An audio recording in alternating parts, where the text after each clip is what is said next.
भाई पारो जुल्का।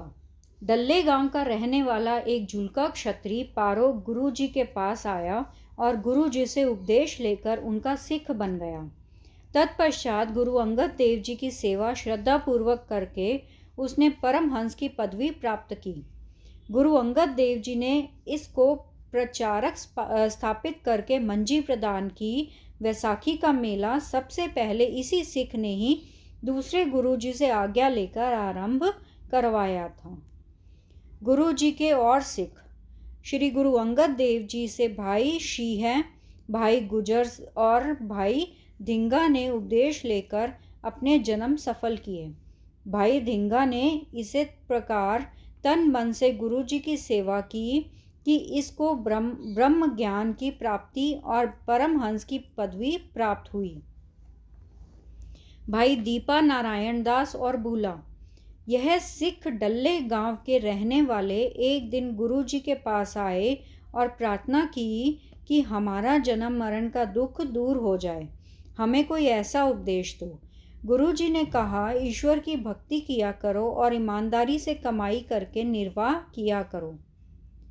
गुरुजी का उपदेश धारण करके वे सदा ही गुरु घर की सेवा करते हुए अपने जीवन को सफल कर गए। हरीके गांव का अहंकारी चौधरी। एक बार गुरुजी ने अपने साथ कुछ सिख सेवकों को लेकर अपने कुछ पुराने मित्रों को मिलने के लिए हरीके गांव गए। आप जी की महिमा सुनकर बहुत लोग श्रद्धा और प्रेम के साथ दर्शन करने आए। हरीके का चौधरी जो गांव का सरदार था, उसने अपने आने की खबर गुरुजी को पहले ही भेज दी थी कि मैं दर्शन करने के लिए आ रहा हूँ।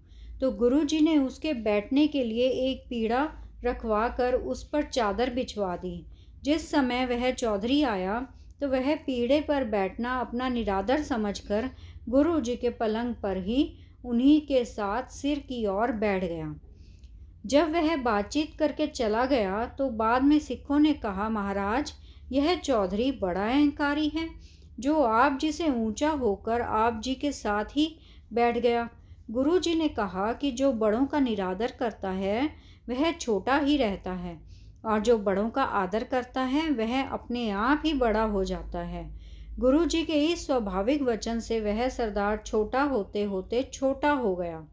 कुछ दिन यहाँ रहकर गुरुजी वापस खडूर आ गए।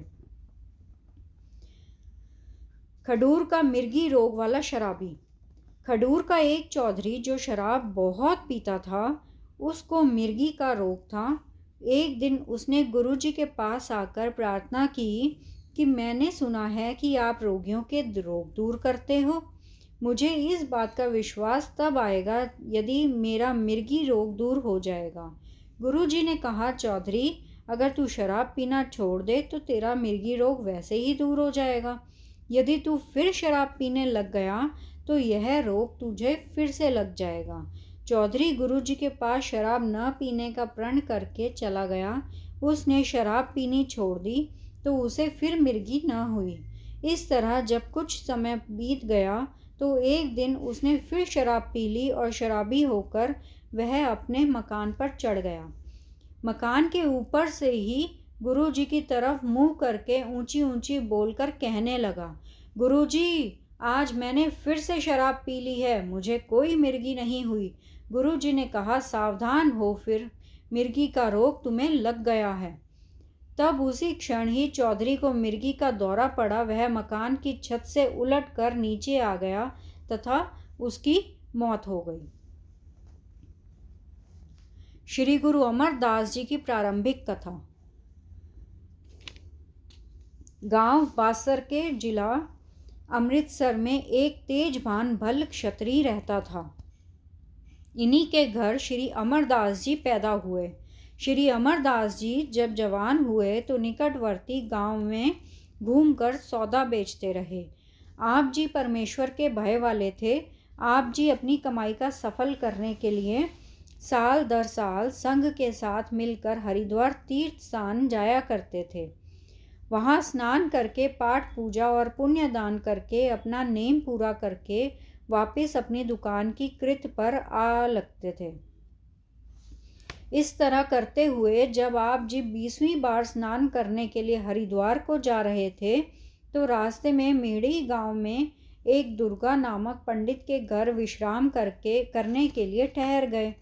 आप जी घोड़े पर टांग रखकर लेटे हुए थे कि पंडित ने आप जी के पांव में पद्म रेखा देखकर कहा कि इस रेखा के फल स्वरूप आप चक्रवर्ती राजे बनोगे और आपके शीर्ष पर छत्र झूलेगा। कुछ समय विश्राम करके जब गुरुजी वहाँ से चलने लगे तो पंडित कुछ भेंट देने लगे कि तो पंडित ने कहा, महाराज यह भेंट मैं अब नहीं लूँगा, जब आप बहुत समर्थ हो जाओगे तब लूँगा। अब केवल इतना ही वचन दो कि जब कोई बात सच्ची हो जाए तो आप मुझे मुँह मांगा दान दोगे। तो गुरुजी ने कहा, अगर आपका यह वचन सच्चा हो गया तो फिर हमें आकर मिलना, हम आपको मुँह मांगा दान देंगे। हरिद्वार से स्नान करके आप जी जब वापस आ रहे थे तो रास्ते में एक ब्रह्मचारी साधु मिला जो आप जी के साथ प्रेम करके बासर के आ गया।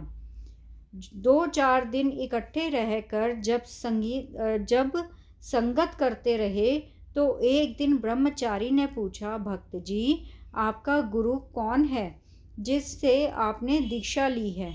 श्री अमरदास जी ने कहा, मैंने अभी तक कोई गुरु धारण नहीं किया और न किसी से दीक्षा ली है। आप जी से यह बात सुनकर ब्रह्मचारी ने बड़े दुख से कहा कि मेरे जप तप और तीर्थ आदि सब नष्ट हो गए हैं जो मैंने आपसे निगुरे की संगत करके उसके हाथों भोजन खाया है। यह बात करके वह उठ चला गया। बाद में श्री अमरदास जी को बड़ा पश्चाताप हुआ कि अगर निगुरे पुरुष के हाथ का खाना खाने या पानी पीने से सब शुभ काम निष्फल हो जाते हैं तो फिर निगुरा जो आप शुभ काम करता है उसका अच्छा फल उसको किस प्रकार मिल सकता है। यह विचार करके आप जी को यह तीव्र जिज्ञासा हुई कि गुरु को जल्द धारण करना चाहिए। इस विचार को ध्यान में रखकर आप जी रात दिन अरदास और विनय करते रहे कि हे प्रभु मुझे जल्द ही सतगुरु का मेल करवाओ ताकि मेरा जन्म भी सफल हो जाए। श्री गुरु अंगद साहिब जी की शरण में आना। श्री अमरदास जी के भतीजे से श्री गुरु अंगद साहिब जी की सुपुत्री बीबी अमरो विवाहित थी। अपनी चिंता के प्रभाव में चिंतन व्यक्ति के विषय में कहावत है कि ज़रूरत खोज की माँ है। आप जी ने बीबी अमरो जी को कहा कि पुत्री मुझे अपने पिता गुरु जी के पास ले चलो, मैं उनके दर्शन करके सफल होना चाहता हूँ। पिता समान वृद्ध श्री अमरदास जी की बात को सुनकर बीबी जी ने अपनी सास ससुर और पति से आज्ञा लेकर आप जी को साथ लेकर खडूर साहिब की ओर गाड़ी में बैठकर चल पड़ी। घर आकर बीबी श्री अमरदास जी को अलग कमरे में बिठाकर आप गुरु पिता के पास जहाँ वे सुशोभित थे वहाँ पर गई। गुरु जी ने अपनी सुपुत्री को देखकर प्यार किया, कुशल मंगल पूछी और कहा कि बेटा जिनको साथ लेकर आई है उनको अलग क्यों बिठाकर आई हो, उनको भी हमारे पास ले आओ। जब यह बात बीबी जी ने अमरदास जी को बताई तो आप बहुत खुश हुए और उठकर बीबी के साथ गुरु जी के पास आ गए। गुरु जी आप जी को अपना संबंधी जानकर आगे आकर मिले और आदर सहित पास बिठाकर कुशल पूछी। आप जी ने कहा, महाराज आप अब मुझे संबंधी न समझें, मैं आप जी का सिख बनने आया हूँ। आप गुरु बनो और मुझे उपदेश देकर सिख बनाओ। इतने में जब लंगर तैयार हो गया तब गुरु जी आप जी को भी भोजन खिलाने के लिए अपने साथ लंगर में ले आई। लंगर में जब आप जी ने सोचा कि मैं तो मांस कभी नहीं खाता, अगर अब खा लिया तो प्रण टूट जाएगा और अगर वापस कर दिया तो जिनको मैंने गुरु धारण किया है वह अपना अनादर समझकर नाराज हो जाएंगे। बात कुछ टेढ़ी सी और बिगड़ती लगती है, इससे कैसे बचा जाए हाँ, अगर गुरु अंतर्यामी है तो वह अपने आप ही मेरे अंदर की बात जानकर लांगरी को मेरे आगे मांस रखने से मना कर देंगे। आपके मन में ऐसा विचार आते ही गुरुजी ने लंगर बांटने वाले को कहा कि इनके आगे मांस नहीं रखना, यह वैष्णव भोजन करते हैं। यह बात सुनकर आप जी बड़े खुश हुए और मन में ही कहा कि गुरुजी ठीक ही अंतर्यामी हैं, घट घट की जानने वाले हैं, इनको ही गुरु धारण करना चाहिए। सतनाम सतनाम सतनाम जी, वाहे गुरु जी। सतनाम सतनाम सतनाम जी, वाहे गुरु जी। वाहे गुरु तेरा शुक्र है, शुक्र है, शुक्र है तेरा दात्या, तेरा शुक्र है।